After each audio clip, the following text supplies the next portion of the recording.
Добро вечер и вечер.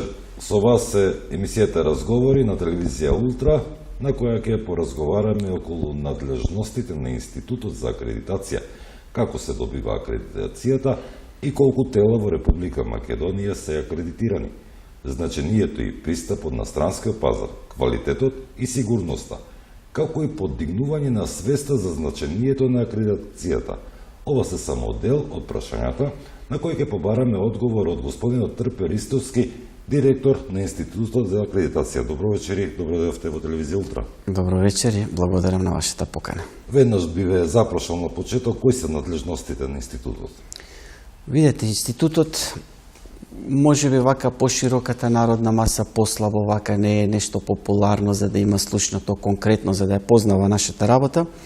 Меѓутоа, ние со еден збор велиме дека го координираме и го фаќаме целокупното стопанство што постои во една држава. Значи, јас не велам само во Република Македонија, бидејќи работата на Институтот за акредитација е согласно европските правила, значи тоа е директива 765, каде што се вели дека во секоја држава, значи постои само еден институт за акредитација, со цел за да нема конкурентност, непристрасност, значи за во тој дел, за да целокупната работа према целокупното стопанство биде координирана од една институција и согласно исти стандарди према секого. Во буквален превод, кога велиме акредитација, тоа представува потврдување на компетентноста, значи за соодветната компетентност за институцијата за која што бара да се акредитира. Ние акредитираме инспекцијски тела, акредитираме лаборатории и сертификацијски тела. И повторно ќе кажам, значи тоа се буквално од сите области. Еве, ако земеме за лаборатории, например, тоа се од лаборатории за испитување на храна, на вода, потоа лаборатории медицински, тие исто така посебно се, па лаборатории за градежни материјали, животна средина, текстил, нафта. Опфатени се сите области. Буквално сите области. Инспекцијските тела тие повеќе пак се однесуваат према оној технички оддел, да го наречам. Например, тука се од инспекција на лифтови, од инспекција на возила, електроенергетски постројки, понатака таксиметри, тахографи, па имаме инспекција на опрема под притисок, на пренослива опрема под притисок. И кај сертификацијските тела, тука исто така сите оние тела кои што вршат сертификација, дали е тоа менеджмент систем, она популарно ISO 9001, 14000, 18000, или пак оние кои што се сертифицираат за производи. Например, кај нас до сега најзастапено беше сертификација на органско производство, а сега веќе имаме и сертификација на градежни материјали, кој што е исто така еден значаен исчекор за домашното стопанство, меѓутоа еве за тоа подосна во емисијата ќе разговараме. Споменуваме акредитација, кои се условите за да се дојде до таа акредитација и како тече постапката? Дали колку временски е потребно да се добие таа акредитација? Значи вака, акредитацијата кажав се одвива согласно меѓународни стандарди. Дали е тоа во Република Македонија, во цела Европа и во цел свет. Стандардот по кој што ние работиме, тоа е на едно највисоко ниво, значи највисок стандард, тоа е ISO 17011. Меѓутоа, сите овие останати што ги споменав пред малку лаборатории, тие сите се акредитираат според стандардот 17025, сите инспекцијски тела, тоа е 17020, медицински лаборатории 15189, сертификацијските тела има своји стандарди, сега да не ги објаснувам, тоа е така малце постручно. Меѓутоа, целта која е? Кога соодветната институција, ние на наш јазик тоа го велиме тело за оцена на сообразност, меѓутоа ајде нема да ги користам таа терминологија, за да бидеме поразбирливи вака за гледачите, таа институција која што сака да се акредитира, мора да го имплементира овој стандард во своето работење. Значи, сите тие точки кои што се во самиот стандард, треба да ги имплементира. Најчесто, тоа не е ништо ново. Најчесто самата институција, самата лабораторија или инспекцијско тело и работи според тие точки, само што не се групирани, не се сетирани, ајде така да ги кажам, и не се согласно тие точки во стандардот. Значи, едноставно само треба да ги пратат точките од стандардот и кога ќе завршат со имплементацијата кај нив во институцијата, тогаш тие веќе може да ја пополнат пријавата за акредитација, која што ја доставува до Институтот за акредитација и ние формираме тим. Тој тим се состои најмалце од двајца, едниот кој што е вработен од институтот, ние го велиме тоа водечки оценувач, кој што и административно го води предметот, а и при самата оценка кога се прави, значи во институцијата, повеќе е надлежен за тие некои општи процедури, така да ги кажам. А додека вториот, кој што е ангажиран од страна на Институтот за акредитација, тоа е експерт, меѓутоа во нашата номенклатура експерт е најниското ниво, бидејќи ние имаме посебни процедури, за да тој експерт достигне ниво на технички оценувач. Тоа значи дека покрај експертизата ги исполнува и барањата на соодветниот стандард. Тој технички оценувач секогаш обрнува внимание на стручниот дел за тоа за кое што сака да биде акредитирана соодветната институција. Кога велам стручен дел, значи тука се мисли прво од опремата. Значи дали опремата ги задоволува барањата на стандардот и барањата на методологијата за кое што таа треба да се користи. Дали таа опрема е калибрирана, дали таа опрема се одржува како што треба. Понатака условите каде што таа е сместена. Понатака персоналот, почнувајќи од неговата едукација, значи не го гледаат само персоналот во моментот на оценката, меѓутоа и како тој претходно, какви обуки поминувал, како се едуцирал и што е многу битно, што во иднина со тој персонал, значи план за обуки и за во иднина. Понатака, значи, гледа сите оние методи кои што се пријавени во пријавата, на кој начин тие се изведуваат. Значи, мора да бидат професионално, мора да бидат стручно и сето тоа мора да биде не само национално, туку и меѓународно прифатливо. И на крај, кога ќе се заврши таа оценка, се доставува извештај. Ако е целосно во ред, веднаш се доставува сертификатот за акредитација, понекогаш има некакви забелешки, ние ги велиме несообразности, кои што треба да се отстранат, и после тоа се доставува сертификатот. И само што ова би додал дека тој сертификат важи 4 години. Во рамките на тие 4 години, институтот обавезно еднаш годишно прави надзор, односно контрола на работењето. Во таа контрола, односно во тој надзор, се офаќа сето она кое што во изминатиот период институцијата го работела, и повторно, и персоналот, и останатите процедури, и методологијата, извештаите, односно резултатите како биле издавани, значи едноставно скенирање така на целокупното работење на институцијата, за да тој резултат или извештај кој што ќе излезе од тоа акредитирано тело, со сигурност и граѓаните, и државата, и стопанството да бидат сигурни дека е валиден.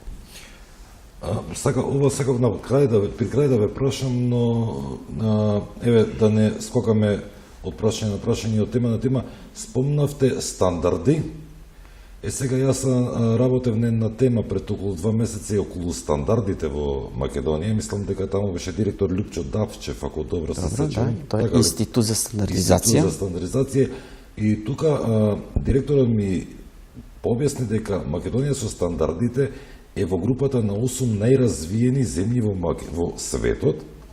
А вие во неколку наврати спомнавте дека институтот е на највисоко ниво. Каде сме тука ние во Европа и во светот?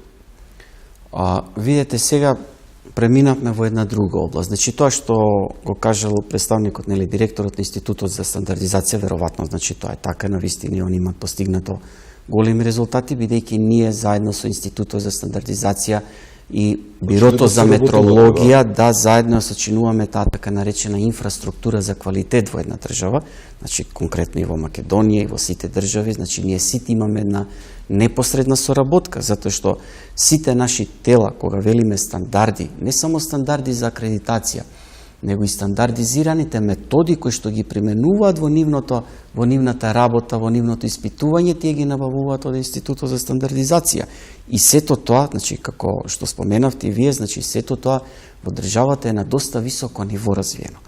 А ако се префрлиме на Институтот за акредитација, сега да кажем дури ние сме отидени и чекор понапред во кој дел? Затоа што како што ние пред малку што опишав оценките, акредитациите, како што ги изведуваме на телата за оцена на сообразност, така и ние сме под постојан мониторинг на Европската комисија, односно конкретно на Европската акредитација, Организација за акредитација. Тоа што значи? Значи ние во 2011 година го подпишавме договорот со Европската акредитација, кој што тој договор подразбира, значи прво сме ги исполниле сите услови, согласно сите меѓународни стандарди, кои што ги се бараат не само во Европа, него во целиот свет. И второ, дека сето она кое што ние го акредитираме, односно сите оние институции, компании кои што се акредитирани од наша страна, нивните извештаи, нивните резултати се признаени подеднакво од целиот свет. Значи, дали некаков производ што ќе се испита во Република Македонија во акредитирана лабораторија или пак поминува граница со извештај од акредитирано инспекциско тело, автоматски, значи тој производ и што и да е, може да иде на германски пазар, англиски, предностите на акредитацијата. секако на американски, во Кина, во Јапонија, значи буквално во целиот свет. И има плюс уште еден трет бенефит за тој договор, што ние сме можеби единствена, вака да кажам, и јавно установа државна институција, која што благодарение на овој договор, ние можеме да даваме услуги и надвор од границите на Република Македонија. Дека тоа е така, например, ние во моментов имаме акредитирано италијанска компанија во Албанија, која што преку нашиот сертификат за акредитација работи во цела Европа. Имаме постапки во Косово, имавме акредитирано во Бугарија. Да, и делото од следното прашање, колку тоа тела се акредитирани во Република Македонија? Ова е повеќе околу меѓународниот дел, што ви го кажав. Значи, кажа во Бугарија, ние имавме акредитирано, например, француска компанија, каде што од областа на опрема под притисок, значи инспекција за опрема под притисок, која што работеше во 36 земји во светот, и сите нафтени платформи на најголемите петрол компании во светот, како ELF, како Shell, како Маратон, нивните платформи во Африка и Азија беа под контрола на Институтот за акредитација на Република Македонија. Првиот надзор го правевме на нивните платформи во Екваторијална Гвинеја, после тоа имавме во Саудиска Арабија, во Виетнам, во Шкотска, во Хрватска, значи буквално низ целиот свет. Тоа се тие предностите на акредитацијата кои говориме на меѓународно поле. Вашето прашање беше колку ние сега имаме акредитирано. Во моментот ние точно имаме акредитирано 202 тела за оцена на сообразност, односно нели акредитирани тела. Од тоа 100 се инспекцијски тела, имаме 69 се лаборатории за тестирање, 10 се лаборатории за калибрација, медицински лаборатории и сертификацијски тела, тоа се 8, значи тука се и за производи и за менеджмент системи. Значи тоа е една доста вака завидна бројка за македонското стопанство, за македонската индустрија, значи за да има толков број на тела кои што го покриваат скоро целокупните потреби кои што се како за граѓаните, така и за стопанството во една држава. Бидејќи сме во Полок, каква е состојбата тука во Полошко? Па, видите, Полошкиот регион е доста значаен индустријски центар во Република Македонија и поради тоа ние во овој регион имаме 10 акредитирани тела. Конкретно еве во Тетово, нека ми извини ако некој не ги споменам, али во Тетово акредитиране, например, Центарот за јавно здравје, после тоа имаме акредитирано при универзитетот, значи при Тетовскиот универзитет имаме доста добра лабораторија за испитување на градежни материјали. Од инспекцијските тела, еве ќе ги споменам, СГИМИ акредитиран, потоа Автомото друштвото ни е акредитирано, МГ Авто, мислам дека се викаше што така, исто и тие ни се акредитирани.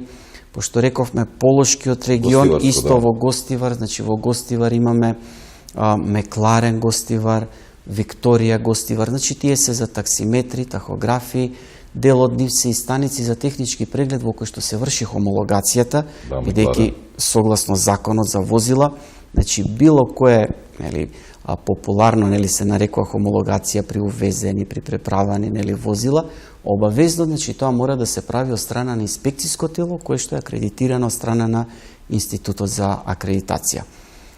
Може би пропуштив сигурно и некоја, нека ми извинат, али кажав дека секако е значаен. 14 години веќе како што постоите. Да, да. Колку во овие години, изминативе години, се подобри за фирмите, за компаниите? Колку им се олесни нивната работа? Па, видете, мислам дека доста им олеснето, не само што мислам, него тоа и практично се покажува.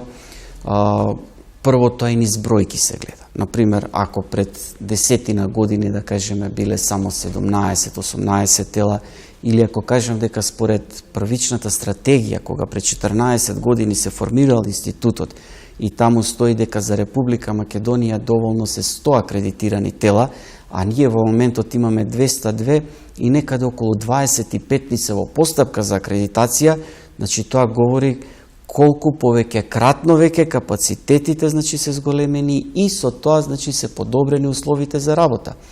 Понатака, ако во минатото, да кажеме, додека не бил институтот или во почетокот на негово формирање, било која институција, лабораторија за да добие некакво овластување, бидејќи знаете, нашата работа е најчесто директно поврзана со некое овластување кое што го дава соодветно министерство. Дали е тоа Министерство за економија, еве него споменавме ние земјоделието. Земјоделието буквално од почва па до трпеза е покриено комплетно со акредитација, од квалитетна почва, семе, саден материјал, производ, буквално се е тоа под акредитација. Министерство за животна средина, дали се тоа лаборатории или инспекцијски тела кои што треба да добиваат соодветни овластувања, Министерство за транспорт и врски, еве ќе кажам Министерство за финансии со фискалните апарати, и таму контролата е од страна на акредитирани инспекцијски тела. Значи, зборот ми е преку акредитацијата, сите тие тела во минатото за да добијат соодветно овластување морало да поминат низ повеќе скалила, односно повеќе комисии, повеќе оценки и сето тоа траело и многу подолго. Откако е воведена, значи ова постапка со оцена на сообразност, веќе сите тие дополнителни оценки се отстранети, него едноставно со сертификатот за акредитација за соодветната област си го приложуваат и добиваат соодветното овластување. И трети или четврти момент кој е меѓународното значење. Значи веќе сакав да ве прашам, наши таа акредитација може да пристапи до светските пазари. Јас пред малку кажав за производи кои што се извезуваат од Република Македонија, меѓутоа и за услуги наши компании кои што даваат, они слободно си учествуваат на меѓународни тендери, каде што само со логото на Институтот за акредитација, во кое што постои знакот MLA, тоа Multilateral Agreement, бидејќи меѓународното, да кажем, како значење или уште попознат, значи тој договор го велат како пасош за трговијата, или пак уште некој го велат безвизен режим за стопанството. Значи сето тоа се синоними за мултилатералниот договор, бидејќи со него компаниите безвизно и без да докажуваат некои нивни дополнителни компетенции учествуваат на сите меѓународни пазари. Сепак, политичкава криза секако влие врз институтот. Како успева институтот во оваа политичка криза да действува? Па не би се сложил дека влие. Значи, нема никакво влијание ситуацијата, како на национално... Има ли доверба во надвор од Република Македонија, бидејќи еве политичката криза тука е таква и дали тоа влие врз акредитациите? Знаете како, тоа е веќе стопанство е во прашање, економија, каде што сигурно во некоја област може би влие. Меѓутоа, конкретно во нашиот дел, нема, ниту пак смее да има некакво влијание. Затоа што ја споменав, значи ние сме под постојан надзор, еве конкретно оваа година во декември, редовно ни доаѓа надзор од Европската акредитација, доаѓаат од прилика околу 10 оценувачи, една недела ќе престојуваат, дел на терен за да видат како ги обавуваме постапките, дел во канцеларија, постојано се доставуваат редовни извештаи, значи дури, еве ќе кажем, минатата година во октомври месец, кога се уште нели се надзираше и постоеше кризата, ние бевме домакини на најголемиот настан, на најголемиот комитет во рамки на Европска акредитација. Тоа е Комитетот за мултилатералните договори, каде што се носат овие одлуки за подпишување. Значи, ние бевме домакини и мислам дека доста добро се покажавме во тој дел, бидејќи така и нашите гости кои што беа нашите соработници од цела Европа и пошироко, бидејќи тука беа и од Југоисточна Азија, од Северна Африка, значи престојува тука и буквално значи нема никакво влијание. Програмата за работа на институтот ја донесе владата уште во ноември-декември минатата година, велам програмата за 2017, веќе извештај за 2016 и финансискиот и делот кој што е за работење. Исто така 2016 ние завршивме со 100% реализација на самата програма. Значи тука кога мислам пред се на делот на постапки за акредитација, еве во моментот нема ни едно тело кое што има поднесено пријава да чека на нас. никогаш нити било така, нити пак во моментот е навремено, секогаш се трудиме да бидеме што поефикасни и дури во, еве да кажам, вакви услови, значи ние успеавме да привршиме и два многу значени проекта. Едниот проект се однесуваше баш конкретно кон стопанството. Тоа беше проект за оние компании кои што имаат имплементирано било какви системи за квалитет, од ISO 9001, 14, 18, било какви. Ние како институт за акредитација, тука имавме вклучено и представници од универзитети, представници од сертификацијски тела, представници од коморите кои што ни ги даваат тие компании, тоа беа некаде околу 400 компании, за да им помогнеме како тие имплементирани системи да извлечат што поголема корист. Бидејќи не секогаш менаџментот е најдобро запознен и најдобро ги користи бенефитите од тие стандарди, а тие и како помагаат пред се на менаџментот во институцијата. Било да е за добри ситуации, било да е за лоши ситуации, за да се лоцира проблемот и како тој да се отстрани. Тоа беше едниот проект, а вториот проект беше пак концентриран кон државните институции. Јас споменав дека има сигурно 10 министерства и околу 20 на други агенции, фондови, кои што во нивните закони, правилници или слично ја бараат акредитацијата. И ние за сите тие државни институции, некаде околу 30-40, организиравме посебни тркалезни маси, ги поканивме кај нас во институтот, значи на самата државна администрација, за да им објасниме прво, бидејќи дел од нив навистина немало ни потреба да кажеме да се запознаваат зашто, што, него ние ги поканивме, зошто ја бараат акредитацијата, што представува и што тие добиваат со тоа што некое тело што ќе го овластат, ќе им приложи сертификат за акредитација.